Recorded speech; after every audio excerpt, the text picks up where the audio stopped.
Now, after over the last week since my last video, I managed to get another one because I've got a few more load of new releases. Well, they're all new releases, but I've got one old, but might as well just get into it.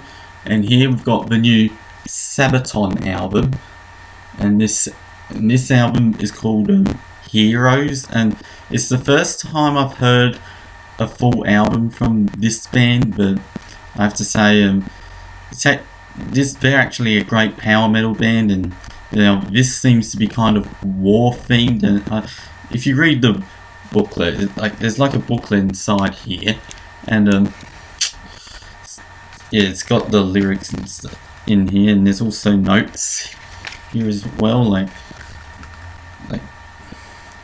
can't really see it, but yeah, that's them it mentions them making the album, the idea for the album. Like, this seems kind of more like a war themed type of album.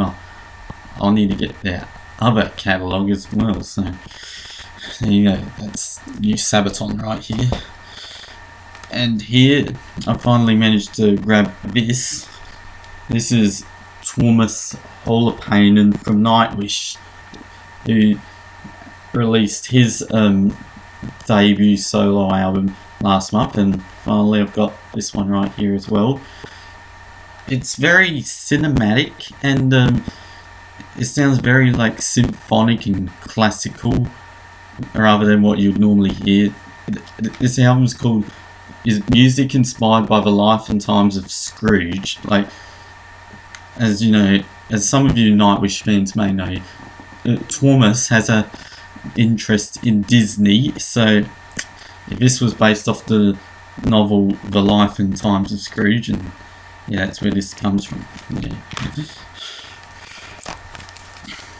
Right here we've got Killer Be Killed. That's the new supergroup put together by Max Cavalera from Soulfly, Troy Sanders from Mastodon, and Greg Puciato from Dillinger Escape Plan. And I have to say, this is quite a great album, and I'm really looking forward to hearing the new Mastodon album next month, which is called Once More Around the Sun. Here we've got the new Down EP, Down for Part 2. This is actually the first thing I've heard from them. As a Pantera fan, I never used to be a fan of any of the other bands Phil Anselmo's been in. I wasn't interested in his Philip H. Anselmo and the Illegals, which he had last year with his album Walk Through Exits Only, but I've now become more interested in Down, so they're actually more sludge metal rather than what Pantera was with their groove metal sound. We've also got Hell Yeah's new album coming out soon as well, which I'm also wanting to hear.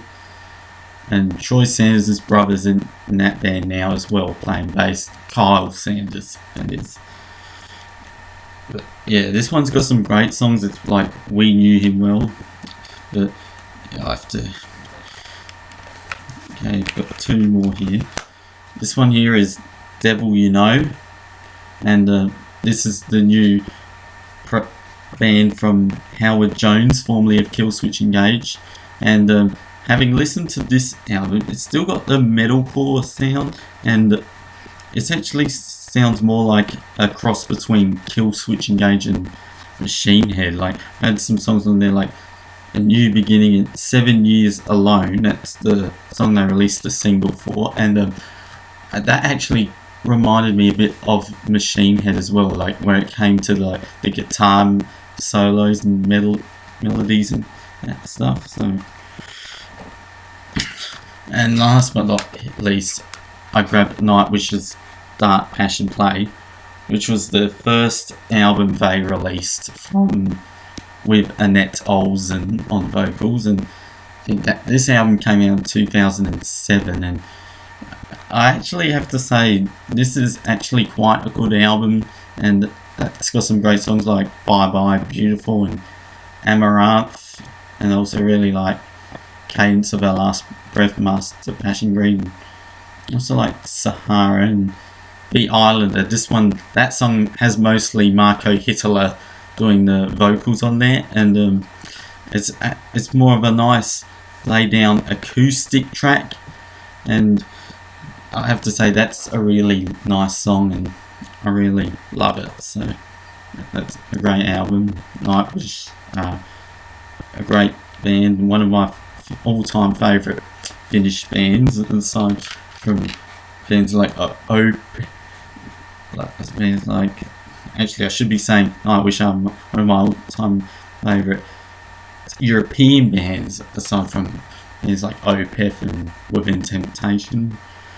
But yeah, anyway, that's it for now, and what I'm wanting to look for next time, I still need to get all the rest of the Anthrax albums, and I also really want to get the whole Iced Earth catalogue, because they seem to be hard to find. I only have their brand new album, which I showed you a couple of parts ago. Excuse me.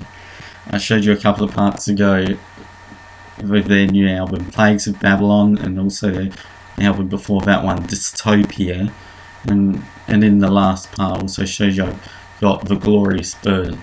So I want to get the rest of their catalogue as well. I found out they had a couple of box sets with their back catalogue there, but they seem to be hard to find. I looked online, they're very expensive. They had one called Slaves to the Dark that costs like at least almost up to $200, and also their Box of the Wicked, which contains a few CDs including their albums Framing Armageddon and The Crucible of Man. I really want to get my hands on the rest of their catalogue, and as you know, some things just happen to be hard to find. Anyway, that's it, and I'll see you next time. Bye.